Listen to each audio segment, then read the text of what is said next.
అన్ని రిపోర్ట్స్లో కూడా ఎక్కడ కూడా ఈ నెయ్యిలో నెయ్యి లేదు.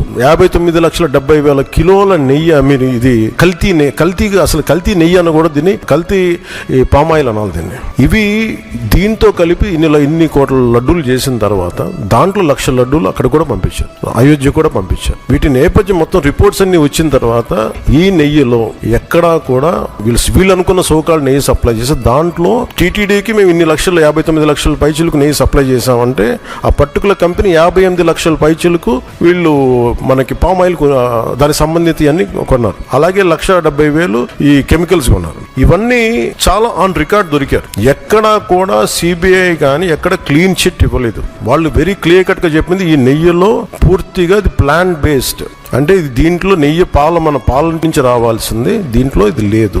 చాలా చాలా స్పష్టంగా అది చెప్పారు. మిగతాయి మేము నిర్ధారించలేకపోతాం, మా దగ్గర ఇన్ఫర్మేషన్ లేదనేది ఒక రిపోర్ట్ వాళ్ళు చెప్పింది. అలాగే national dairy development board very క్లియర్గా చెప్పింది దీంట్లో ఫిష్ ఆయిల్, అలాగే గొడ్డు కొవ్వు, పంది కొవ్వు, ఇవన్నీ లాడ్ ఇవి ఉండే అవకాశాలు ఉన్నాయి. చాలా స్పష్టంగా వాళ్ళు ఇచ్చారు.